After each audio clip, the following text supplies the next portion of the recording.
እሺ ፕሮግራማችንን እንጀምር። ጌታ እናመሰግናለን። ዛሬ 8ኛ ሳምንታችን ነው። እግዚአብሔር ስራችንን እንዲባርክ አጭር ጸሎት አብረን እንጸልያለን። እናመሰግናለን ጌታ ሆይ እድሜም ጤናም ስለሰጠህን፣ አንተ በሰራው ስራ እንድንመክር፣ በሀገራችን የእግዚአብሔር ስራ እንዴት እንደተዘረጋ እንድናስተውል ይህን እድል ስለሰጠህን እናከብራለን። ጊዜን ባርክልኝ፣ የሚያደምጡትንም ወገኖቼን አንተ አግዝ፣ በኢየሱስ ክርስቶስ ያው ስም። በመምህርነት ሙያ በትምህርት ዓለም ውስጥ ትልቁ ቦታ ጥያቄ መጠየቅ ነው። ጥያቄ ሰዎች ሲጠይቁ አይምሯችን ክፍት ይሆናል። ጥያቄ ከራሳችንም ሆነ ከሌሎች ሰዎች ሲመጣ ለጥያቄው መልስ ለመስጠት ብቻ ሳይሆን ጥያቄው የተጠየቀበትን መቼት ለማጥናት ጥረት እናደርጋለን። ከዚህም የተነሳ ለምርምር ሁል ጊዜ ጥያቄ መጠየቅ መነሻ ነው የሚሆነው። ባለፈው ሳምንት ወንድማችን ማስረሻ ካሳ አንድ የጠየቀው ጥያቄ ነበረ። ጥያቄው ፕሮግራሙ ከተጠናቀቀ በኋላ ያነሳው ነው። የጨ ድምጾችን ሰምቶ የተመሰረቱ ቃላቶችን አየ። ከዛ በኋላ አብዛኛው ቃላት ጨለምተኝነትን የሚገልጥ መሰለው እና ይሄን ሐሳብ ወደኛ አድርሶ ብታጠኑበት ምን አለ ብሎ ነበር። እንደ ቋንቋ አስተማሪ የፊደላት ድምጾች ለኔ ትልቅ ጉልበት ይፈጥራሉ። ከዚህም የተነሳ ይሄ ክርስትና በኢትዮጵያ የሚለውን ርዕሰ ጉዳይ እያጠበብኩት እንዲሄድ አቅም እና ምልክት ሰጥቶኛል። አይታችሁ ከሆነ ከመጀመሪያው ሳምንት ጀምሮ ሰፋ ባለ መንገድ ትምህርቱን ጀምረናል። ቀስ እያልን ግን ጠበብ እያደረግን አሁን የመጨረሻው ጥበት ላይ አድርሻለሁ።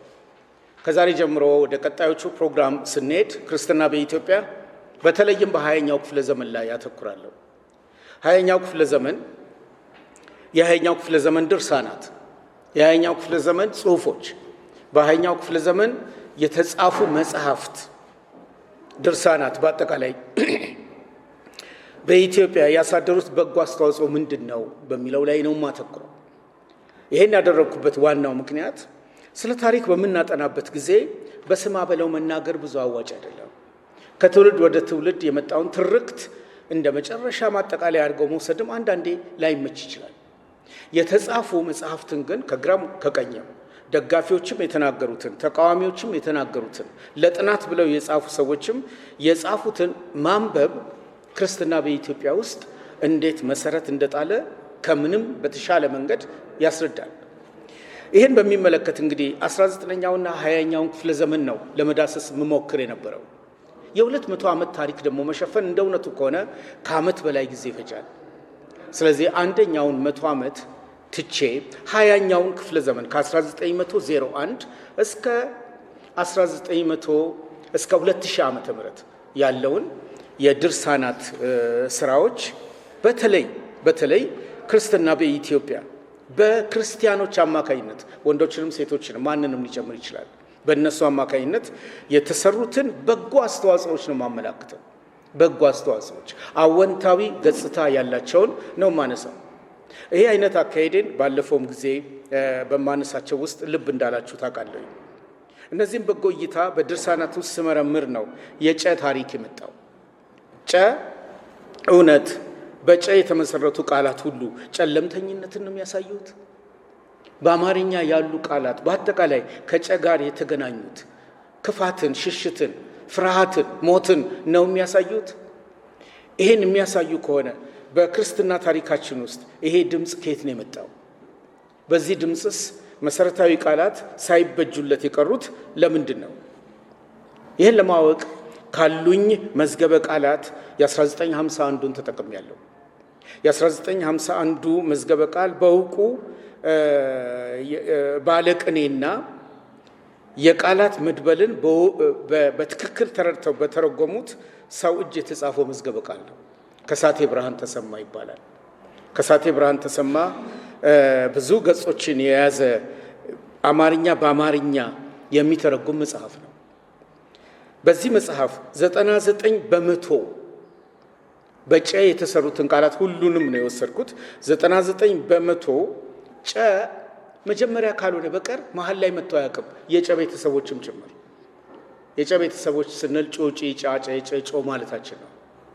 እነሱንም ጨምሮ በቃላት ምስረታ ላይ ይሄ ድምፅ የመጀመሪያ ሆኖ ነው የሚመጣው። በቃል መጀመሪያ ላይ ከሌሎቹ ይለያል። ይሄን በመሆኑ ያ ብቻ ሳይሆን ልክ ማስረሻ እንዳለው 85% ለክፉ ነገር ነው ያለው፣ ለጨለምተኝነት ነው ያለው። አጓጉል ነገርን ለመግለጽ ውክልናን ይዞ ነው የተገኘ። አንዳንዴ 4 ሆሄ ይዞ ደግሞ ሊመጣ ይችላል። ጨረ ብሎ ጨረጨረ እንደማለት። ይሄ አልፎ አልፎ የሚሆን ስለሆነ ከ3% ያነሰ ነው የገጠመኝ። ታዲያ አሉታዊ ገጽታን አመላካች የሆኑት 85% ከሆነ የጨ ድምፅ ከሌሎቹ ተለይቶ መጀመሪያ ላይ የሚመጣ ከሆነ ተመልሼ ማሰብ የፈለግኩት በጨ መለኮታዊ መገለጫ ተሰርቷል የሚል ነው። መለኮታዊ መገለጫ ብዬ ስል ተሳስቼ ነበር በሚለው መጽሐፌ ውስጥ የኢትዮጵያ ቤተ ክርስቲያን ከሰጠችን ትልቅ ሀብት ውስጥ የአማርኛ ሆሄያትን ለመለኮታዊ ውክልና ማዋሏ ነው። ሥላሴን ማስተማሪያ፣ እግዚአብሔር አብን መግለጫ፣ እግዚአብሔር ወልድን መግለጫ፣ በተለይም እግዚአብሔር ወልድን መግለጫ፣ መንፈስ ቅዱስን መግለጫ አድርጋ ነው የገለጸችው ከሀ እስከ መጨረሻው ፊደል ያሉትን። ይህን ለማረጋገጥ ለምሳሌ ሐመር ውሃን ብትወስዱ በግዕዙ ሐመ ወሞተ ነው የሚለው። ያ ማለት ታመመና ሞተ ማለት ነው። ታሞ የሞተው ኢየሱስ ክርስቶስ ነው። በመከራ ውስጥ አልፎ የሞተው ኢየሱስ ክርስቶስ ነው። ስለዚህ ሐመር ውሃ ሐመር ከሚለው መርከብ ጋር ተያይዞ እሱ ታሞ በመሞቱ በእሱ መርከብነት ውስጥ መጠለያ መሆናችንን ቤተ ክርስቲያን በፊደል ተርታ ውስጥ እንዲገለጥ አድርጋለች። ዝም ብዬ ናሙና ፊደሎች ነው የወሰድኩት። ሰራዊቱ ሰ፣ እግሩን ወደ ላይ የገለበጠው ሰ። ሰረቀ በስጋ ነው የሚለው፣ በስጋ የተገለጠ ማለት ነው። በስጋ የተገለጠው ማንም አይደለም፣ ጌታችን ኢየሱስ ክርስቶስ ነው። በስጋ የተገለጠው ፍጹም ሰው የሆነው እና በጣም አስገራሚ መገለጫዎች በፊደሎች ውስጥ ተቀምጧል። ቀዳሚው ቃልም በመጀመሪያ ነበር የሚል ነው። ዮሐንስ 1:1 የሚገልጽ ነው። ቃልም በመጀመሪያ ነበር፣ ቃልም እግዚአብሔር ነበር። ልክ እንደዚሁ እየሄድኩ ጠጋ ደርሻለሁ። ከጠቀጥለው የማገኘው ጨ ነው መሆን ያለበት። ጣዕሙ ወተአምሩ ከመሄር እግዚአብሔር ነው የሚለው የግዕዙ ቃል። እግዚአብሔር ቸር እንደሆነ ቅመሱና እወቁ።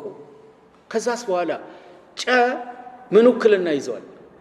በሚገርም ሁኔታ ጨ ምንም ውክልና አልያዘም።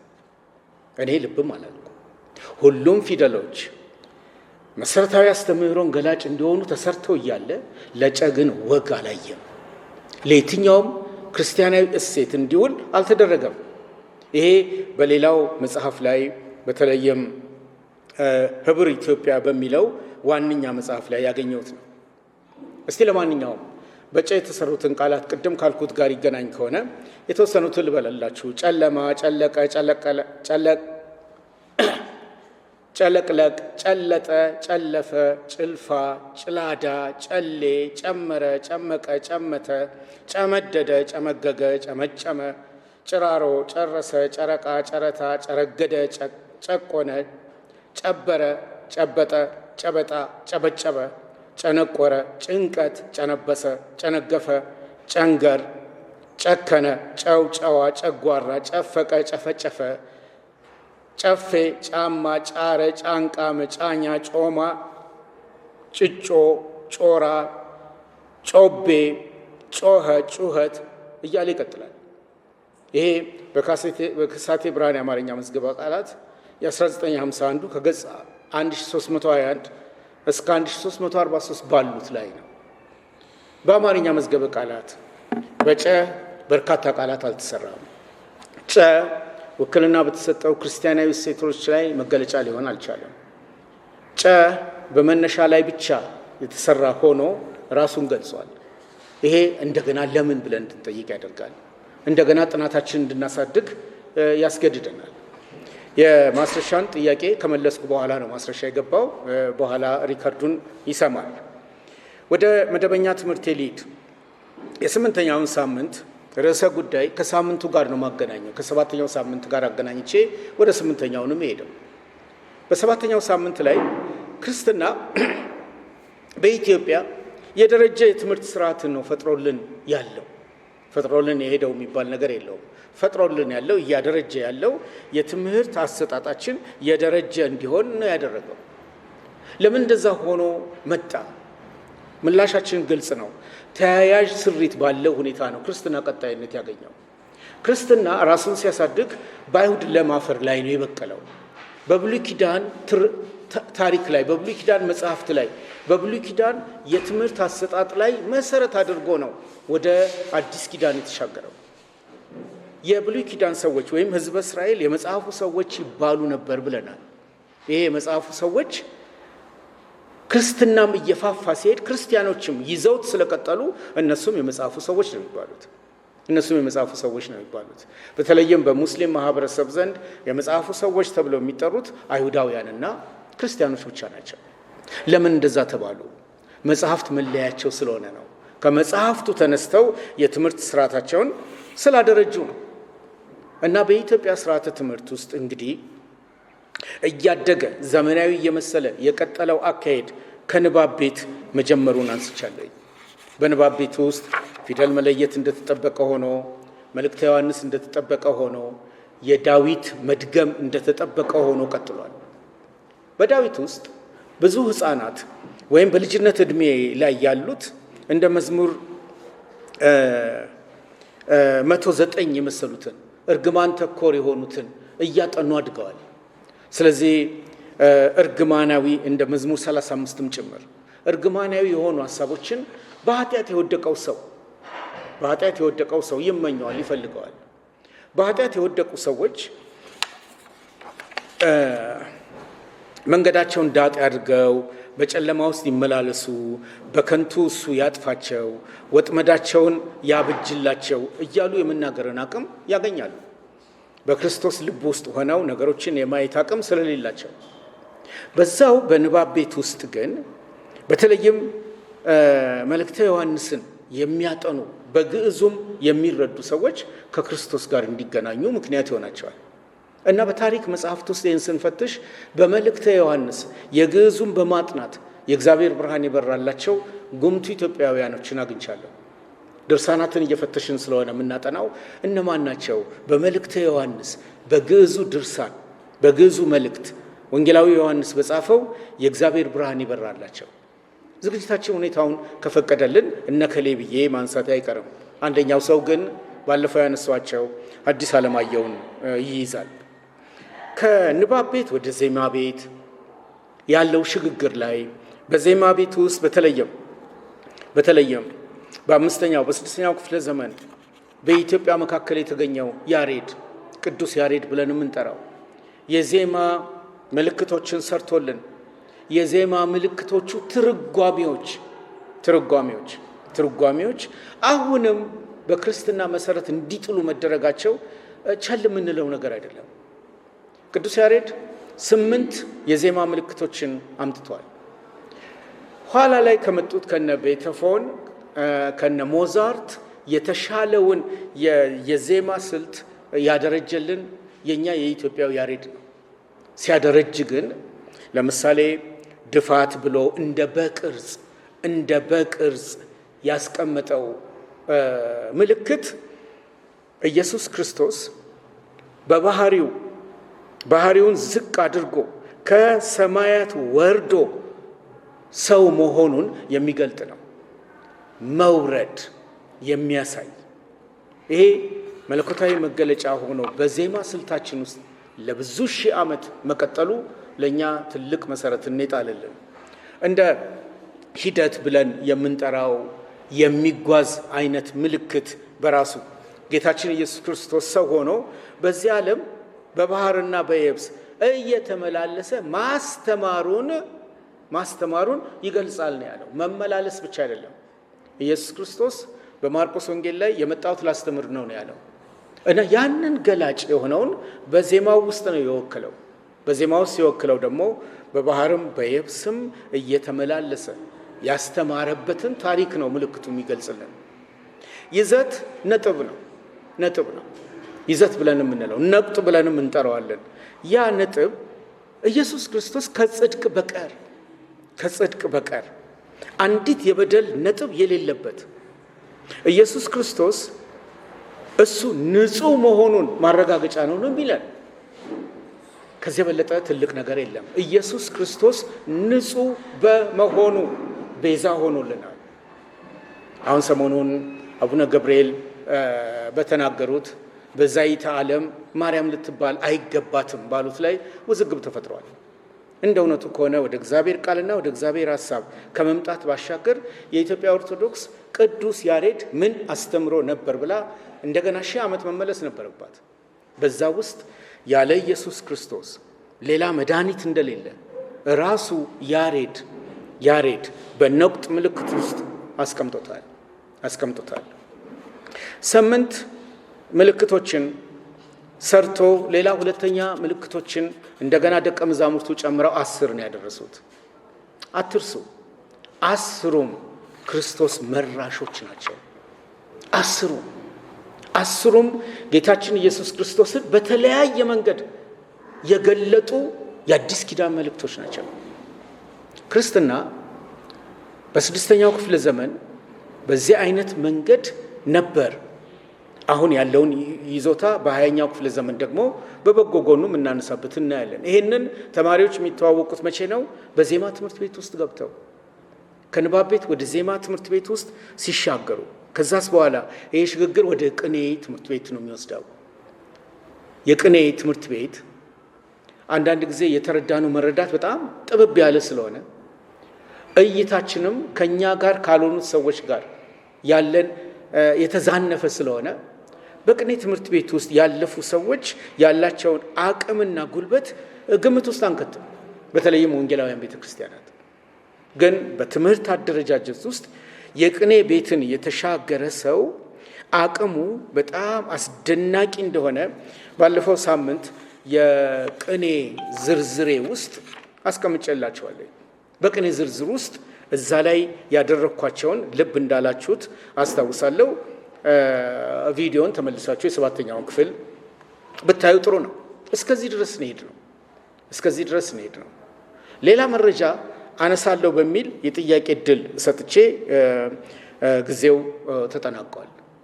በ1955 አሁን በ20ኛው ክፍለ ዘመን ከተገኙት ሰነዶች ውስጥ አንዱ የግዕዝ ቅኔያት የሥነ ጥበብ ቅርስ ንባብ ከነትርጓሜው የሚል ተከታታይ መጽሐፍት ተጽፎልን አግኝተናል። ይህንን የኢትዮጵያ ባህል ሚኒስቴር ያዘጋጀው ነው። ይሄ የኢትዮጵያ ባህል ሚኒስቴር ሲያዘጋጅ በግዕዝ የተጻፉትን እየተረጎመልን ነው ያስቀመጠው። ትርጓሜውን ብቻ አይደለም ሚስጥሩንም ጭምር በውስጡ አካቶ ነው ያስቀመጠው። ቅኔዎች በዚህ የትምህርት ደረጃ በቅኔ ቤት ውስጥ መስመር ይዘው ሲሄዱ እንዴት ነበር የተገለጹት? 1-2 ምሳሌ ብቻ ነው ማነሳው ጊዜውን ለመሻማት። እንደ ሚስጥር ከሚወሰዱት ክፍሎች ውስጥ እስቲ አንደኛውን እንውሰድ። በማቴዎስ 23:12 ላይ ያለውን ቀዳሚ ያደርጋል። በዛ በማቴዎስ 23:12 ላይ ራሱን ከፍ የሚያደርግ ይዋረዳል፣ ራሱን ዝቅ የሚያደርግ ግን ከፍ ይላል የሚል ነው። የቅኔ ተማሪዎች ይሄንን ከአዲስ ኪዳን አስተምህሮ ጋር አጣጥመው የሚረዱበት መረዳት ምን ይመስል ነበር? ራሱን ከፍ የሚያደርግ ይዋረዳል፣ ራሱን ዝቅ የሚያደርግ ግን ከፍ ይላል እንደተባለው አንዳንዶች ከችሎታቸው በላይ ስልጣን ለመያዝ ይመኛሉ። ህብረተሰቡን የሚያስተምሩበትን ሂደት ነው። ከችሎታቸው በላይ ስልጣን ለመያዝ ይመኛሉ። ምኞታቸውንም በተግባር ለመፈጸም ሲሉ ይዋረዳሉ። አዳም እንደ አምላክ ለመሆን በመመኘቱ በራሱና በዘሩ ሁሉ ከፍተኛ ውድቀትን አመጣ። ቅድስት ማርያም ግን ራሷን ዝቅ አድርጋ እመቤትነትን ሳይሆን ግርድናን በመመኘቷ የአምላክ እናት እመቤት ሆነች በማለት ቅኔው ይገልጣል። በቅኔው መጨረሻ ላይ በረኛ የተመሰለው የክርስቶስ ሞት በበጎቹ ለተመሰሉት ምዕመናን ሕይወትን እንደሰጠ ያረጋግጣል ብሎ ነው ቅኔ የተፈታው። ማርያም የአምላክ እናት ተብላ የምትጠራበት ሁኔታዎች ሊኖሩ የሚችሉበት አቅጣጫዎች አሉ። ይሄ ቅኔ በመግለጡ የተወለደው ኢየሱስ ክርስቶስ ፍጹም ሰውም ፍጹም አምላክም የመሆኑን ሁኔታ እንድንረዳ የተሰጠ ነው። የእሷን መዋረድ ለእግዚአብሔር እሺ ማለት ሲገልጠው ራሷን ዝቅ አድርጋ እመቤትነትን ሳይሆን ግርድናን በመመኘቷ የአምላክን ፍቃድ ፈጸመች ነው የሚለው። ይሄ የቅኔው ሚስጥር ነው። ሰዎች ስለ ማርያም ያላቸውን ግንዛቤ እንኳን ቢያዩ ትህትናን ከእሷ እንዲማሩ የሚያሳይ ነው። በዚህ መጽሐፍ ውስጥ ሌላ የተገረምኩበት የቅኔ ሚስጥር አለ። አንደኛው በሚስጥርነት ደረጃ መዶሻ ከብረት ተሰርቶ ብረትን እንደሚቀጠቅጥ መዶሻ ከብረት ተሰርቶ ብረትን እንደሚቀጠቅጥ ከእንጨት በሰበቃ የሚወጣ እሳት ተመልሶ እንጨቱን ይበላል። እደግመዋለሁ። መዶሻ ከብረት ተሰርቶ ብረትን እንደሚቀጠቅጥ ከእንጨት በሰበቃ በፍትጊያ ማለት ነው በሰበቃ የሚወጣ እሳት ተመልሶ እንጨቱን ይበላል። ከሲና እንጨት በወጣው እሳት ግን እንጨቷ ለመለመች እንጂ እሳቷ አላቃጠላትም። ይህ ማለት በሲና እንጨት ከተመሰለችው ከማርያም የተወለደው በእሳት የተመሰለው ክርስቶስ ማርያምን አላቃጠላትም ማለት ነው። በቅኔው ሁለተኛ ክፍል ላይ ለሴት ያለ ወንድ ልጅ መውለድ ለምድርም ያለ ዘርአ ፍሬ ማስገኘት የማይቻል ሲሆን በእርሻ ከተመሰለች ቅድስት ማርያም ግን በፍሬ የተመሰለ ክርስቶስ ያለ ወንድ ዘር መወለዱ ተገልጧል። የሚስጥሩ ትንታኔ ነው። ተገልጧል። ከታሪክ አውድ ሲነሳ ይሄ ቅኔ ሙሴ በደብረ ሲና በጎቹን አሰማርቶ ሲጠብቅ ሐመልማል ከነበልባል ነበልባል ከሐመልማል ጋር ተዋህዶ ነበልባሉ ሐመልማሉን ሳያቃጥለው ሐመልማሉም ነበልባሉን ሳያጠፋው ይታያል። ሐመልማሉ ማርያም፣ ነበልባሉ የወልደ እግዚአብሔር ምሳሌ ነው ይላል። ይሄ በጣም መሰረታዊ የሆነ ክሪስቶሎጂ ብለን ለምንጠራው ትምህርት የሚያግዝ የቅኔ ጥልቅ ፍቺ ነው። በዚህ ውስጥ የምናገኘው አስተምህሮ ክርስትና በኢትዮጵያ ራሱን የገለጸባቸውን አካሄዶች በትምህርት ሂደት ውስጥ በቅኔ ቤት ይህንን ማየት እንደምንችል ያስረዳል። ሌላ ሴቶች ተኮር የሆነ ነጥብን በዚህ የቅኔ መጽሐፍ ውስጥ አለ። ሰሞኑን ለቀረጻ ይዛኝ ትሄድ የነበረችው ልጅ ዲቦራ ትባላለች። የእናንተ ቤተ ክርስቲያን ሴቶችን በሚመለከት ምንድነው አቋሙ የሚል ጥያቄ ነው የጠየቀችኝ እና ከመመለስ በፊት ከኔ ጋራ መሪጌታ ሙሴ የሚባሉ ሰው ስለነበሩ እሳቸው እንዲመልሱ የኦርቶዶክሱን ቅድሚያ ሰጥቼ ለጊዜው ለሷ የሚገባውን ሀሳብ አልሰጠዋትም። ግን ድሮ በቅኔ ትምህርት ውስጥ ሴት ተኮር የሆኑ የሚስጥራት አካሄዶች በዚህ መንገድ ተጽፈዋል። በመጽሐፉ እንዲህ ይላል። በሚስጥር ደረጃ ቅዱስ ጳውሎስ ሴቶች በጉባኤ አያስተምሩ ብሎ ቢያዝም ከእርሱ በፊት ክርስቶስ ትንሣኤውን እንዲናገሩ ለሴቶች ትእዛዝ ስለሰጠ ሴቶች የክርስቶስን ትንሣኤ ለወንዶች አብስረዋል። በኋላም አራቱ የወንጌላዊ ፊልጶስ ሴቶች ልጆች በአደባባይ ትንቢት ይናገሩ ነበር። እንዲህ ከሆነ እኔስ ሴቷ በጽላሎ ደብር ለወንዶች ቅኔ በጉባኤ ባስተምር ወንዶች ተማሪዎችንም ካስተማሩ በኋላ ለመምህርነት ብልክ የሚከለክለኝ ማን ነው የሚል ጥያቄ በምርምር ይነሳል። የሚከለክለኝ ማን ነው በማለት ሴቶች በአደባባይ አያስተምሩ የሚለውን የቅዱስ ጳውሎስ ቃል ባለቅኔዋ ይተቻሉ። ሊሆን የሚገባው አይመስለኝም ብለው በቅኔያቸው ይተነትናሉ። ይህን ታሪክ ደግሞ ከታሪክ አኳያ ክርስቶስ ከተነሳ በኋላ በመጀመሪያ ለሴቶች ተገልጦ መነሳቱን ለደቀ መዛሙርቱ እንዲነግሩ እነሱ መታዘዛቸውን ማቴዎስ 28 ከ9 እስከ 10 ያለውን ዘርዝረው ይናገራሉ። ከዛ ቅዱስ ጳውሎስ በዘመኑ በቆሮንቶስ ከተማ ህብረተሰብ መካከል በነበረው ሁኔታ ምክንያት ሴቶች በጉባኤ እንዳይናገሩ አዞ ነበር የሚለውን አንድምታ ያስቀምጣል። ሴቶች እንዳያስተምሩ በር አልተዘጋባቸውም። የቆሮንቶስ አውድ ግን ያ ስለነበረ ጳውሎስ ያሳየበትን ምክንያት በትምህርቱ ውስጥ በቅኔ ትምህርቱ ውስጥ ተነስቶ ይታያል። ይህን ማየት እና በክርስትና ውስጥ ይሄ መሰረት ተጥሎ መኖሩን ማወቅ በጣም ጥሩ ነው። ፊልጶስ ወንጌላዊ የተባለው ሰውም 4 ሴቶች ድንግል ልጆች እንደነበሩት መጽሐፍ ቅዱሳችን ነግሮናል። እነርሱም እንደ ወንዶቹ በመንፈስ ቅዱስ ተመርተው ትንቢት ይናገሩ እንደነበረ በሐዋርያት ሥራ ተጽፏል። ይህንም አነሳው ለምንድን ነው? በቅኔ ትምህርት ቤት ውስጥ ጥልቅ እሳቤዎች ይነሳሉ፣ ምርምራዊ ሂደቶች ይካሄዳሉ፣ ብቃት የሚሰጡ ትምህርቶች ይወጣሉ፣ ወደ ህብረተሰቡ ይገባሉ። ወደ ህብረተሰቡ ውስጥ ገብተው የተገለጡት በድርሳናት ነው፣ በተጻፉ መጽሐፍት ውስጥ ነው። በተጻፉ መጽሐፍቶች ውስጥ በማንም ይጻፉ፣ ባመነውም ባላመነውም መጽሐፍቱ ይጻፉ፣ የክርስትና እርሾ ግን በውስጡ በጎ ሴቶችን አንጸባርቆልን ከሆነ ያንን ፈትሸን ከራሳችን ሁኔታ ጋር ማጣጣም ጥሩ ነው የሚሆነው። የቅኔ ቤትን አነሳውና ሳልጨርስ ስለቀረው ነው አሁን ላይ ይህን ያጠናቀቅኩት። ከቅኔ ቤት ቀጥሎ ግን ወደ ፕሮፌሰርነት ማዕረግ፣ ወደ ከፍተኛ የትምህርት ደረጃ የሚኬድበት የትምህርት ክፍል የመጽሐፍት ቤት ተብሎ የሚጠራው ነው።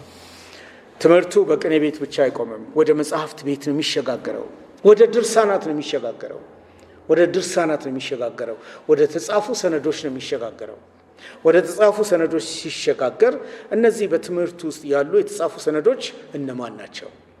አንደኛው የብሉይና የአዲስ ኪዳን መጽሐፍትን ማጥናት ነው። የብሉይና የአዲስ ኪዳን መጽሐፍትን ማጥናት ነው ያልኩት። ከማንበብ ጋር ብዙ ግንኙነት የለውም። ማጥናት የሊቃውንት መጽሐፍትን ማጥናት፣ በዘመናት ውስጥ ሊቃውንት ምን ሰሩ፣ ድርሳናቸው ምንን በውስጡ ይይዛል። ከዛው ጋር ተገናኝቶ መጽሐፍተ መነኮሳትን ከትርጓሜዎች ጋር ማጥናትም አብሮት ይያያዛል። በዚህ መያያዝ ውስጥ እንግዲህ ብቃት ላላቸው ሰዎች የብቃት ማዕረግ ይሰጣል። ማንም ሰው የመጀመሪያ ዲግሪ፣ ሁለተኛ ዲግሪ አለ ወይም ፕሮፌሰር ነው ወይም ዶክተር ነው ብለን ስንል ብቃቱ ላይ ስለደረሰ ነው። ሹመት አይደለም፣ በትምህርት የሚገኝ ነው፣ በችሎታ የሚገኝ ነው። በዚህም የመጽሐፍት ቤት ውስጥ ያለፉ ሰዎች ለድካማቸው ትክክለኛ መገለጫ ማዕረግ ይሰጣቸዋል። ማንም አይወስድባቸው። አቡነ ገብርኤል በዚህ ሙግታቸው ውስጥ የጵጵስና ሹመታቸውን ሊያጡ ይችላሉ በውይይቱ። ነገር ግን የመጽሐፍት ቤት አባትነታቸውን መጋቢ ብሉይ፣ መጋቢ ሐዲስ የተሰኘውን ስያሜ ግን ማንም ሊነጥቅ አይችልም። በትምህርት የተገኘ ችሎታና እውቀት አብሮ ከሰውየው ጋር ይቀራል። ይህን ያነሳሁት ለምንድን ነው? የብሉይ ኪዳን መጽሐፍትን ጠንቅቀው የሚማሩ ተማሪዎች ሲያጠናቅቁ መጋቤ ብሉይ የሚለውን ስያሜ ያገኛሉ። የአዲስ ኪዳን መጽሐፍትን በወጉ አጥንተው የጨረሱ መጋቤ ሐዲስ ተብለው ይጠራሉ። የሊቃውንት መጽሐፍት የሚባሉት በመሰረቱ ሃይማኖተ አበው ነው። ስንቶቻችን ሃይማኖተ አበውን እንደተዋወቅን አላውቅም። ገንዘቤን ቁብ ጠጥቼም ቢሆን ባለፈው ዓመት የገዛሁት ከታምሬ ሰምቼ አሁን በቅርብ ነው። ወደድ ያለ መጽሐፍ ነው፣ ግን በእውነት የሚጠና መጽሐፍ ነው። ወንጌላውያን ሃይማኖተ አበውን ሳይተዋወቁ ሰባኪዎቻቸው በተለይ የክርስትናን መሰረት ለመስጠት ፋይዳ ያለው ስራ መስራት አንችልም። በዚህ የትምህርት ሂደት ውስጥ የሊቃውንት መጽሐፍት ከጻፉት ውስጥ አንዱ ሃይማኖተ አበው የዮሐንስ አፈወርቅ ድርሳናት አሉ። 3ቱ መጽሐፍት ተብለው በመነኮሳት የህይወት አካሄድ ላይ የተዘጋጁም መጽሐፍት አሉ። የአንድምታ የትርጓሜን የሚተነትኑ መጽሐፍት አሉ። እነዚህ ሁሉ በድምሩ የአብነት ትምህርት ቤት በሚለው ውስጥ ደርጅተው ያሉ ናቸው። እዚህ ውስጥ ገብተው የወጡ ኢትዮጵያውያን ራሳቸውን እንዴት አገኙት? ከራሳቸው ጋር ባላቸው የህይወት መስተጋብር አቅማቸውን እንዴት ለኩት? ለዛ የማነሳላችሁ እንደ አለቃ ታየ የመሰሉ፣ እንደ አዲስ አለማየሁ የመሰሉ፣ እንደ ገብሩ ደስታ የመሰሉ የገብሩ ደስታ ልጅን እንደ ስንዱ ገብሩ የመሰሉ ከክርስትና ጋር ተጣጥመው የሄዱ ኢትዮጵያውያን ከወንጌላውያኑ እንደ ቄስ ባድመ ያለው የመሰሉትን ሰዎች በዝግጅቴ ውስጥ አነሳለሁ። አሁን ከዘመናዊው ዘመናዊ ብዬ ስል የአብነት ትምህርት አደረጃጀት ዘመናዊ እንዳልሆነ ተደርጎ እንዳይታሰብብኝ። የአብነት ትምህርት በራሱ የትምህርት አደረጃጀቱ የሞላ ስለሆነ በዘመናዊ የትምህርት አሰጣጥ ውስጥ የሚፈረጅ ነው። ሁለቱን አጣጥመው የወጡ አንድ ጉምቱ ሰው በሁላችን ዘንድ የሚታወቁ ይፈለጉ ከተባለ በ1902 የተወለዱት አዲስ አለማየሁ አንዱ ናቸው። በ1902 ወደዚህ ዓለም የገቡ ሰው ናቸው። በውልደት እና በእድገት ሂደታቸው አብነት ትምህርት ቤት ውስጥ ገብተው ሁሉን አጠናቀው የወጡ ሰው ናቸው። ያን ለመማር ከቦታ ቦታ መንከራተት ለትምህርታቸው የሚያግዛቸው ቦታ ድረስ ሄደው እውቀትን መገብየት ስራቸው ነበር። እስከ 15 እስከ 17 ዓመት ዕድሜ የዜማ ትምህርትን የተለያየ ቦታ ከኤልያስም ከደብረ ወርቅም ከዲማም ተምረው ጨርሰው በ1918 ወደ አዲስ አበባ በሚመጡበት ጊዜ በ1918 በ16 በ17 ዓመታቸው የመጡት እና የተቀላቀሉት በስዊድን ሚሽን ትምህርት ቤት ውስጥ ነው። በነገራችን ላይ እያጠናው ባለውት ውስጥ የስዊድን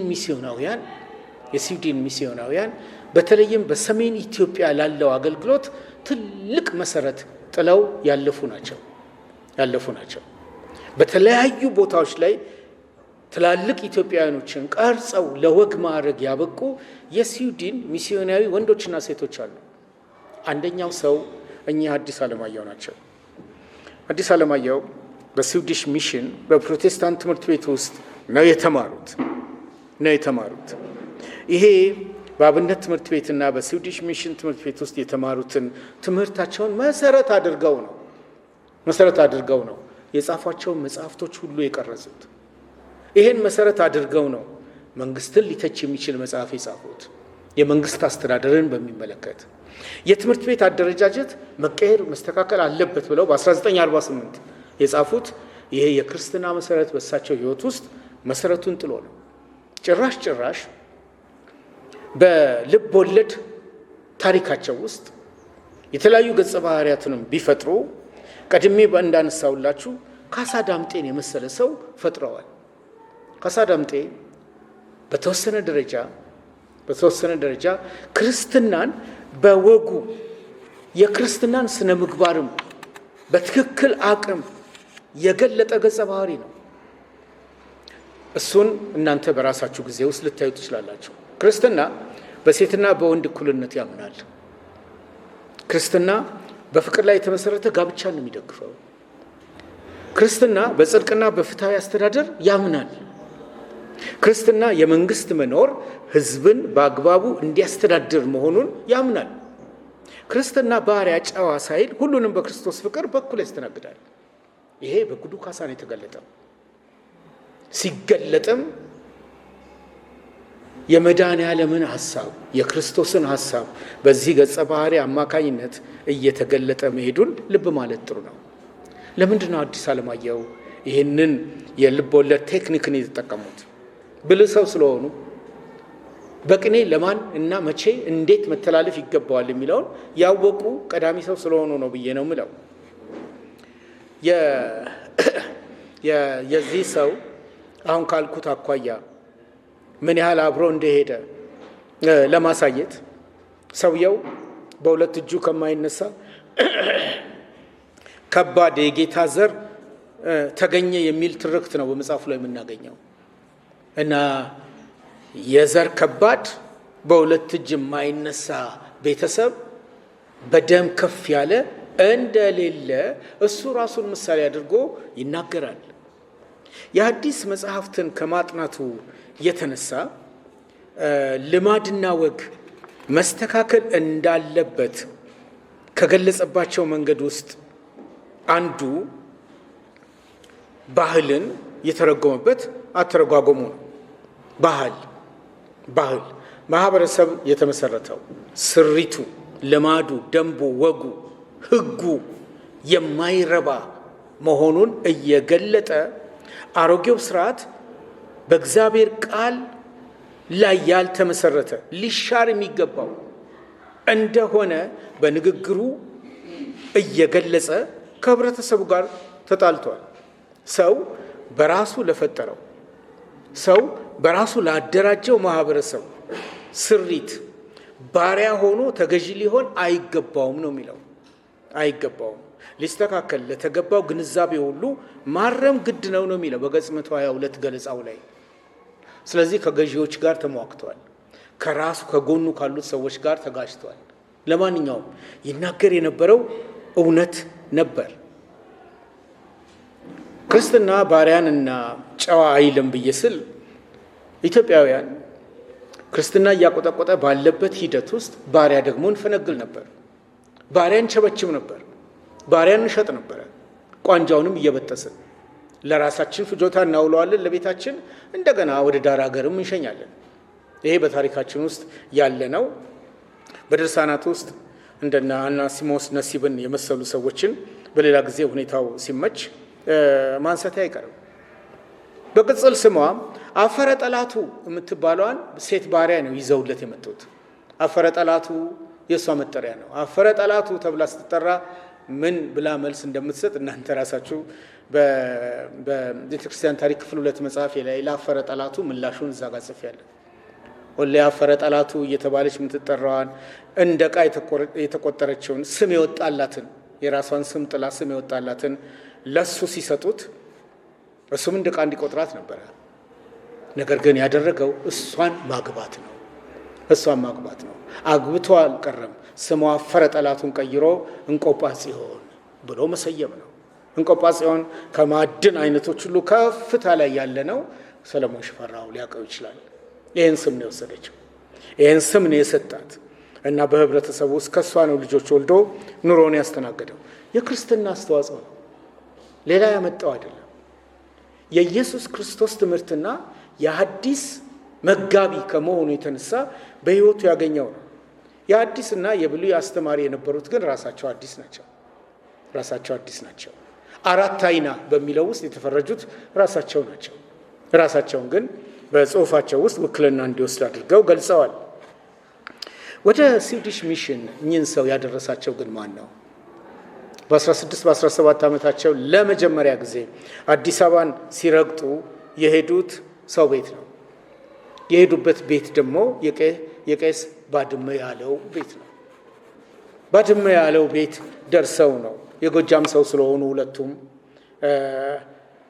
እሳቸው ጋር እንዲያርፉ ስለተላኩ በ1877 ተወልደው የነበሩት በእድገታቸው ወንጌላዊ እምነት ያላቸው ቄስ ባድመ የመካነ ኢየሱስ ቤተክርስቲያን በኢትዮጵያ የመሰረቱት ቄስ ባድመ ቤት ነው የሄዱት። የ17 ዓመት ወጣት እዛ ተቀብለዋቸዋል። ተቀብለዋቸው እሳቸውም የተማሩት ሐዲስ ዓለማየሁም የሄዱበት የንባብ ቤት ትምህርት አንድ አይነት ሆኖ ሳለ ተጨማሪ ትምህርት እዚህ ከመጣ መማር አለብህ ያሏቸው ቄስ ባድመ ያለው ናቸው። ወስደው የቀላቀሏቸው ስዊዲሽ ሚሽን ትምህርት ቤት ውስጥ ነው። በነገራችን ላይ ይሄ ስዊዲሽ ሚሽን ትምህርት ቤት ከዳግማዊ ምኒልክ ትምህርት ቤት ቀድሞ የነበረ ትምህርት ቤት ነው። የት ጋር ነው ያለው? እናንተ አዲስ አበባ ሰዎች ስዊዲሽ ሚሽን አሁንም ትምህርቱን እየሰጠ ነው። አሁንም ትምህርት ቤቱ አለ። የት ነው ያለው? አቶ ሰለሞን ሽፈራው አይደለም ሌላ ሙከራ አድርጉ። የቤት ስራ ይሆናችሁ።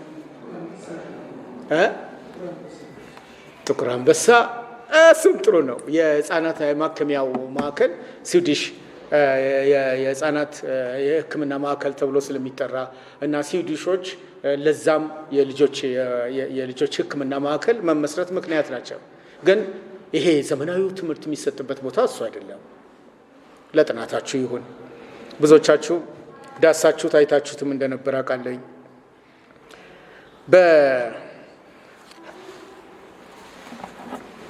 በዝግጅቴ ዘግይተን ስለጀመር ገፋ ለማድረግ ባስብም ከሱ ይልቅ ውይይት ማድረግ የተሻለ ነው ብዬ አስባለሁ። መሰረታዊ ጥያቄዎች ለአዲስ አለማየሁ ቀና አስተሳሰብ፣ ክርስቲያናዊ እይታ በኢትዮጵያ ኦርቶዶክስ ውስጥ ሆነው ነገር ግን የክርስትናን እሴቶች በስራዎቻቸው ሁሉ ላይ ለማድረስ አቅም ከፈጠሩላቸው ሰዎች ውስጥ ቄስ ባድመ ያለውን ግምት ውስጥ ክተቱልኝ። ቀጣዩን በቀጣይ ጊዜ ደግሞ ለማንሳት ጥረት አደርጋለሁ። ሀሳብ አስተያየትና ጥያቄዎች እንዲኖራቸው ነው የምፈልገው። አዲስ አለማየሁ ክርስቲያናዊ እሴቶችን እና የትምህርት አደረጃጀትን ሲገልጹልን መጽሐፍ ጽፈው እንደነበር ወደፊት አነሳለሁ። መጽሐፍ ጽፈው ነው የትምህርት አደረጃጀታችን የአብነት ትምህርቱ እንደተጠበቀ ሆኖ የትምህርት አደረጃጀታችን ሁሉን የሰው ልጅን አቀፍ እንዲሆን አብረን እንስራ ብለው በ1948 የትምህርትና የተማሪ ቤት ትርጉም የሚል መጽሐፍ ጽፈዋል። የጻፉት መጽሐፍ ፍቅር እስከ መቃብር ከመውጣቱ 10 ዓመት በፊት ነው። ርዕሱ የትምህርትና የተማሪ ቤት ትርጉም የሚል ነው። ይህ መጽሐፍ ያገኘሁት አቶ ጸጋው ከሚባል የአማርኛ አስተማሪ ነው። እንዴት ልታገኝ ቻልክ ብየዋለሁ። ተፈሪ መኮንን ሳስተምር ደርግ በመጀመሪያው ዘመን የጥንት መጽሐፍቶች ሁሉ አያስፈልጉም ተብሎ ተከምሮ መጽሐፍት እሳት ሲለቀቅበት ተደብቄ ስቢያት ኪሴ ከተትኳት መጽሐፌ ናት ነው ያለኝ እና እኔ ደግሞ ከሱ ፎቶኮፒ አድርጌ ነው የተጠቀምኩት። አስገራሚ መጽሐፍ ነው። ይሄ መጽሐፍ የትምህርትና የተማሪ ቤት ትርጉም ተብሎ ይጠራል። ሲጠራ ትርጉሞችን እንግዲህ ከ70 ምናምን ዓመት በፊት የተጻፈው መጽሐፍ የትምህርትና የተማሪ ቤት ትርጉም የሚለው በዋናነት ሰው በዚህ ዓለም ላይ ሲቆይ መማር ያስፈልገዋል ይላሉ። ይህንን በገጽ 19 ላይ መጽሐፉ ይናገራል። ሰው በዚህ ዓለም ላይ ሲኖር መማር ያስፈልገዋል። ሰው የመመራመር ችሎታ ተሰጥቶት የተፈጠረ ነው ይላሉ እኚህ ሰው ገጽ 25 ላይ። ሰውን ሰው የሚያደርገው የሚኖርበት ማህበርና በዙሪያው የከበበው ዓለም ነው ይላሉ ገጽ 71 ላይ። ሰው የሚኖርበት ማህበርና ዙሪያውን የከበበው ዓለም ከእግዚአብሔር ቀጥሎ ሁለተኛ ፈጣሪው ነው ይላሉ። ሁለተኛው ፈጣሪው ነው የሚሉት ገጽ 71 ላይ። ተማሪ ቤት የእውቀት ገበያ ናት ይላሉ ገጽ 92 ላይ። ተማሪ ቤት ባይኖር የሰው ግዛቱ ከመሬት አልፎ በባህር በአየር ለመስፋፋት ባልቻለ ነበር፣ እዛው ኩርምት ብሎ በቀረ ማለታቸው ነው ገጽ 94 ላይ። ከዛስ በኋላ ትምህርት የሚጀምረው በቤተሰብ ነው የሚለውን እኛ ባፕቲስቶች በተለይ ሰንዴይ ስኩል ብለን የምንጠራው እሱን አንስተው ከአባት ከእናት የሚሰጠው የትምህርት ተቋም ላይ ሰፊ ማብራሪያ ይሰጡና መንግስትን አደራ ይላሉ። በሌላ ጊዜ ትንሽ መግለጫ በዚህ ላይ ይሰጣለኝ። ጥያቄና አስተያየት ካለን